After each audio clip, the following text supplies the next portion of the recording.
Hey everybody, welcome back to the show. And there's a lot of people out there that would love to bend our next guest's ear because he's a little bit of a visionary. Yeah, he can certainly give you a glimpse into the future of how you will be consuming media, and he's presenting at Merging and Media 2010. It's happening October 28th and 29th at the Woodward's Heritage Complex. If you're lucky enough to be going, you will enjoy his chat. Robert Tercek joining us now. Hi, Robert. How are you? Hi, how you doing? Nice to see you. I'm very happy to be here. Well, we're going to get into all kinds of stuff today, and we're going to try to not get too geeky about it. But I mean, really, what you've done in your career, I guess, is you've been a multi-platform guy. I mean, how many different kinds of media have you worked in? I was multi-platform before we had that term. Yeah, I was a TV producer and director in the early '90s, and then I went and launched MTV all over the world, in Southeast Asia and in Latin America. And I got very excited by that. When I came back to the U.S., I said to MTV, we ought to be getting into digital media.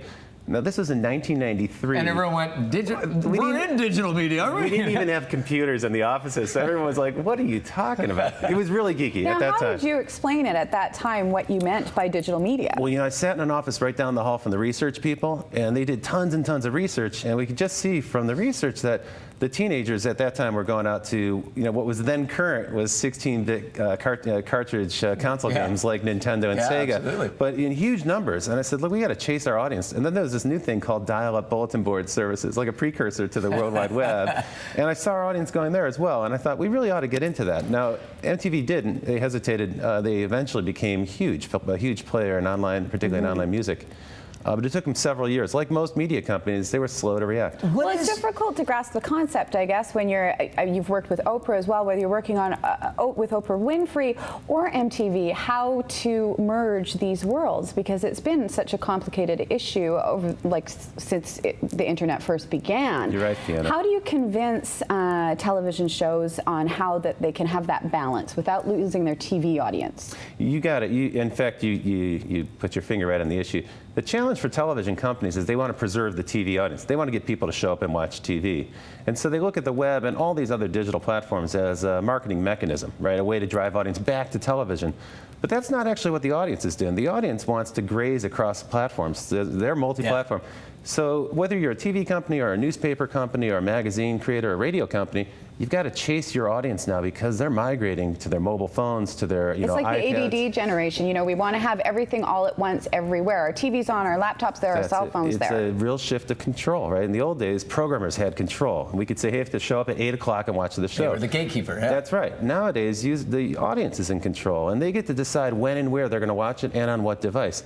That presents a huge challenge to any company that's trying to package up an audience and sell it to an advertiser because they're not all in one place. A huge opportunity as well. Yeah, I mean, right. To be able to spread things across all these platforms and engage your audience in different ways is a real opportunity. Mike, you're right. And that's a really good word you just used, which is engagement. You know, in the old days, what we would sell to an advertiser is an audience, and it would be the traditional measurement was reach. You know, how big of an audience, how frequently do they watch? Now today, what advertisers are asking for is engagement. They want to show that your audience is actually doing something. They're responding, they're talking back.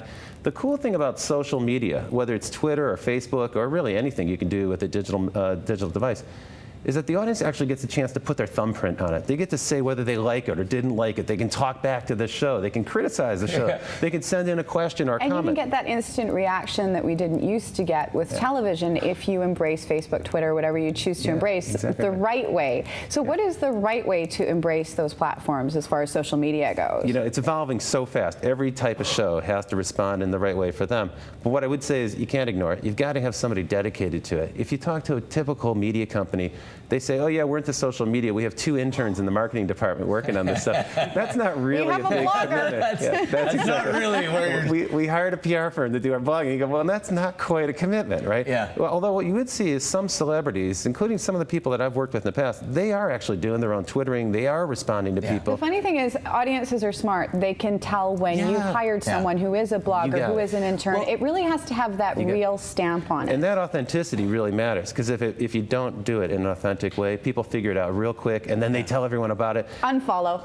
How good a time is this to be sort of a consumer of digital media, or any media for that matter? I mean, it's kind of, you know, for me, I find it ultimately engaging. I mean, all the things that you can do all the time, you can really sort of access things wherever you are. I think it's a fantastic time. It's a little bewildering, though. I mean, it's a little bit of too much information for people, and I think everybody is challenged with the learning curve. Every new gizmo, every new device that comes out, and then every new piece of software software or every new app that you can run on those devices.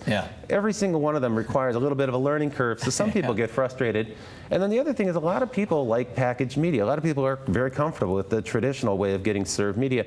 And you see some anger, some backlash towards it.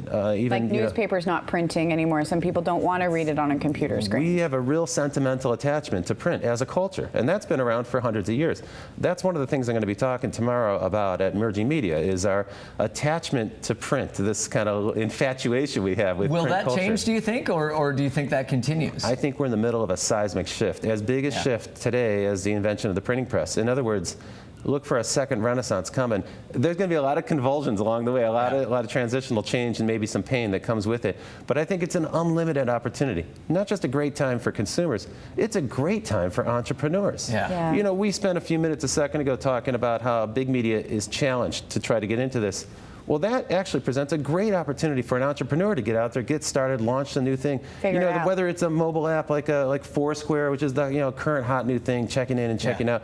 Now there's a whole ton of Foursquare clones coming along. Well, and just talented people, period. I mean, whatever their talent is, that ability to not have to go through the system of, you have to get approval from this guy and this guy and this guy. You can create it, you can throw it out there, see what happens. You got it. The old adage is freedom of the press is reserved to those who own a printing press. Okay, fair enough. Not anymore. That was true. Game Nowadays, changed. anybody can start a blog in 5 minutes. Anybody can start Twittering in 2 minutes. It just doesn't take long to get out there and get heard. And what else are you going to be speaking about tomorrow? Well, tomorrow I'm going to talk about a couple of big trends that TV producers in particular are facing. It's interesting. The group I'm talking to... I just heard silence in here right now. The group I'm talking to is the Canadian media producers. They used to be the Canadian TV producers, but now because they're cross-platform, they changed their name, right? And so there are some challenges there. Some of them regarding funding and advertising, how you deal with that, how you get distribution, because that's still an issue. How do people find it? From my viewpoint, there's big opportunity. Example, we talked a little bit about Facebook and Twitter. They're obviously huge now, and 500 million people using Facebook and tens of millions using Twitter. A lot of people are confused by these things. What good is it? What's the point of Twitter? I don't get Twitter. Fair enough. A lot of people feel that way because it seems like so much, right? And they write in that goofy kind of like compressed script. Like, what does that mean? What I think is cool about both of them is social discovery. And that is where somebody that you're connected to posts something, like an article that they read or a video clip that they saw. Now, I stopped looking at the newspaper. My first thing every morning is to go look at Facebook and Twitter because I find so much cool stuff there that other people are pointing out to me. What your friends are interested in, chances are it's going to be what you're interested in too. You got it. And by the way, that presents a challenge to Google, which is such a cool cutting-edge company, but they don't do social discovery. They do search, which is now starting to look like a 10-year-old and kind of crusty technology. It all changes overnight. I don't think you enjoy what you talk about at all, Robert. I don't get that from you at all.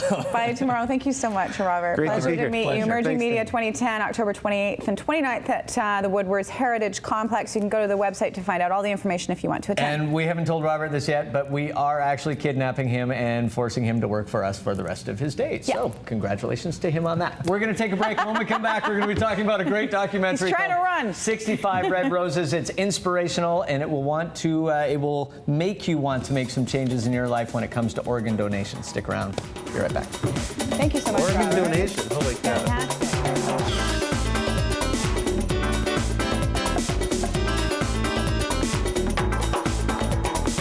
Still to come from the TV series Tower Prep actress Elise Gayton.